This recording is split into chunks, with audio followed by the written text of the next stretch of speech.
Chapter 25. We heard the music before we even got to Gloria Dump's house. We heard it almost a block away. It was guitar playing and singing and clapping. I wonder what's going on, my father said. We walked up to Gloria's sidewalk and around back, through her yard and into her kitchen. What we saw was Otis playing his guitar and Miss Franny and Gloria sitting there smiling and singing, and Gloria holding Sweetie Pie in her lap. Amanda and Dunlap and Stevie were sitting on the floor, clapping along and having the best possible time. Even Amanda was smiling. I couldn't believe they were happy when Winn Dixie was missing. "We didn't find him," I shouted at them.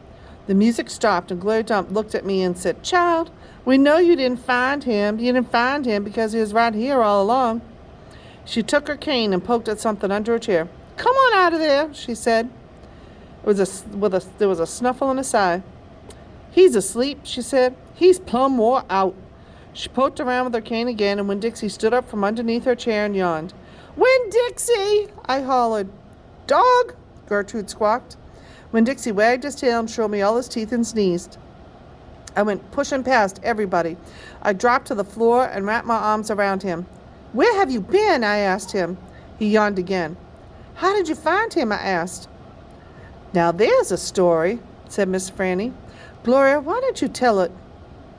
"Well," said Gloria Dump, "we was all just sitting around waiting on you two, and after I convinced these Dewberry boys that ain't no scary witch all full of spells and potions." "She ain't no witch," Stevie said. He shook his bald head. He kind of looked disappointed. "Nah," said Dunlap. "She ain't. If she was, she..."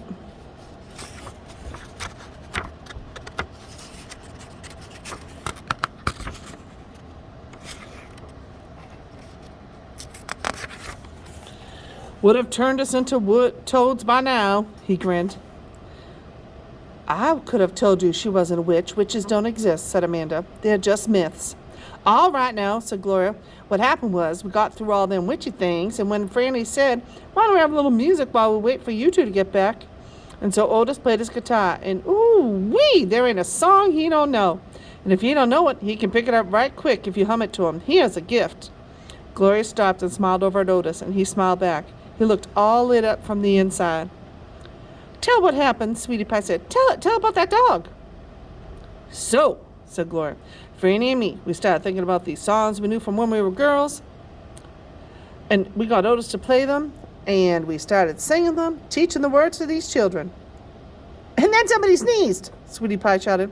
"That's right," said Gloria. "Somebody sneezed, and it wasn't none of us. So we looked around, wondering who did it, thinking that maybe we got us a burglar in the house. We looked around and we didn't see nothing, so we started into singing again. And sure enough, there was another big achoo.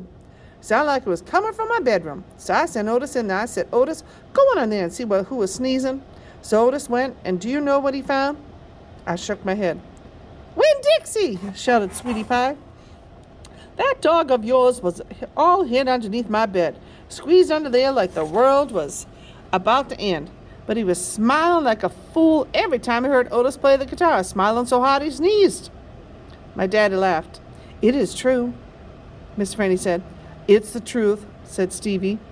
Dunlap nodded and smiled right at me. "So," said Gloria Dump, "Otis played his guitar right to that dog, and a little bit at a time, when Dixie came creeping out from underneath the bed."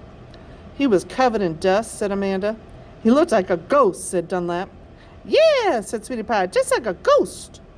"Mm-hmm," said Gloria. "Look, just like a ghost. Anyway, the storm stopped after a while, and your dog settled in under my chair and fell asleep, and that's where he's been ever since, just waiting on you to come back and find him." "Winn Dixie," I said. I hugged him so tight he wheezed. "We were out there whistling and calling for you, and you were right here all along. Thank you," I said to everybody. "Well," said Gloria Dump, "we didn't do nothing. We just sat here and waited and sang some songs. We all got to be good friends now. The punch ain't nothing but water, and the egg salad sandwiches got tore up by the rain.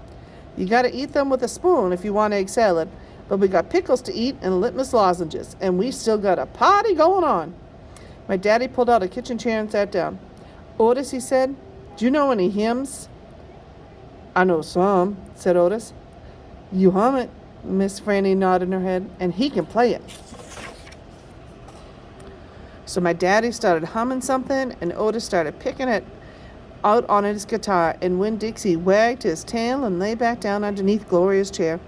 I looked around the room, all the different faces. I felt my heart swell up inside with pure happiness. "I'll be back in a minute," I said. But they were all singing now and laughing, and Winn Dixie was snoring, so no one heard me. Chapter 26. Outside, the rain had stopped, and the clouds had gone away, and the sky was so clear it seemed like I could see every star ever made. I walked all the way back to the back of Gloria Dump's yard. I walked back there and looked at her mistake tree. The bottles were quiet. There wasn't a breeze, so they were just hanging there. I looked at the tree, and then I looked up at the sky. "Mama," I said, just like she was standing right beside me, "I know 10 things about you, and that's not enough. That's not near enough. But Daddy is going to tell me more. I know he will, now that he knows you're not coming back. He misses you, and I miss you, but my heart doesn't feel empty anymore. It's full all the way up.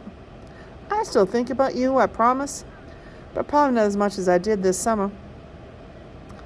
That's what I said right underneath Gloria Dump's mistake tree. And after I was done saying it, I stood just staring up at the sky, looking at the constellation of planets. And then I remembered my own tree, the one Gloria had helped me plant. I hadn't looked at it for a long time.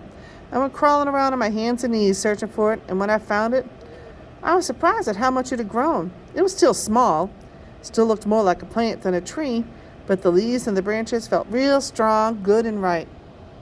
And I was down there on my hands and knees when I heard a voice say, "Are you praying?" I looked up. It was Dunlap. "No," I said, "I'm not praying, I'm thinking." He crossed his arms, looked at me, down at me. "What about?" he asked. "All kinds of different things," I said. "I'm sorry that I called you and Stevie bald-headed babies." "That's all right," he said.